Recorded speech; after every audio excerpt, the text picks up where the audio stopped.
One में बरगद के पेड़ की ऊंची डाल पर एक घोंसला था जिसमें चिड़िया का जोड़ा रहता था।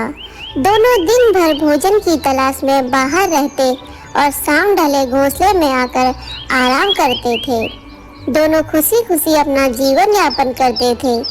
मौसम आने पर चिड़िया ने अंडे दिए। अब उसका पति भोजन की तलाश में जाता। वह घोंसले में रहकर अंडों को सेकती और उनकी देखभाल करती थी। वे दोनों बेसब्री से अंडे में से अपने बच्चों के बाहर निकलने का इंतजार करते थे।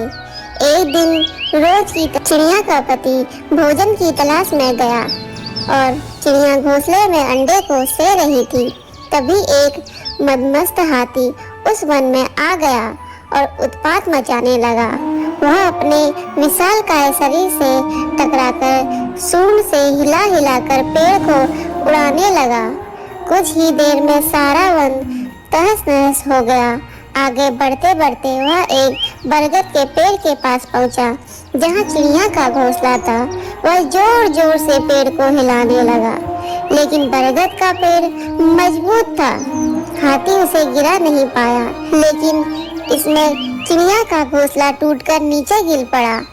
उसके सारे अंडे फूट गए।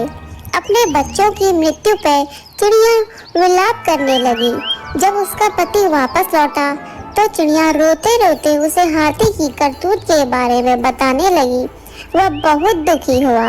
दोनों प्रतिशोध की आग में जल रहे थे।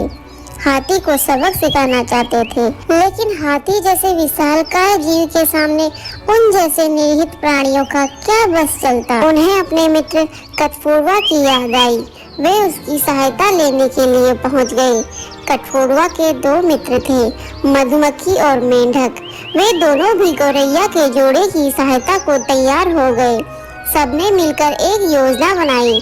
हाथी को सबक सिखाने के लिए पूरे वन को तहस नहस करने के बाद हाथी के एक स्थान पर आराम कर रहा था।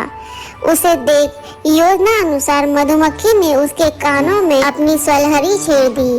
हाथी स्वलहरी में डूबने लगा था कि कठफोड़ा ने उसकी आंखें फोड़ दी। हाथी दर्द से चीख उठा।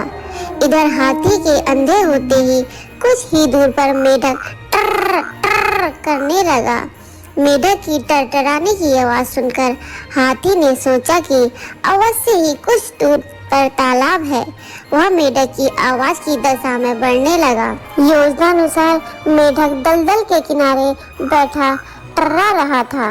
हाथी तालाब समझकर दलदल में जा घुसा और फंस गया। दलदल से निकलने का भरसक प्रयास करने के बाद भी वह सफल न हो सका और उसमें धंसता चला गया। कुछ ही देर में वह दलदल में समा गया और मर गया। इस तरह जैसे चिड़िया ने अपने मित्रों की सहायता से हाथी से अपने बच्चे की मौत का प्रतिशोध लिया। सीख: एकजुटता में बड़ी शक्ति होती है। एकजुटता होकर कार्य करने पर कमजोर से कमजोर व्यक्ति भी बड़े से बड़ा कार्य संपन्न कर सकता है।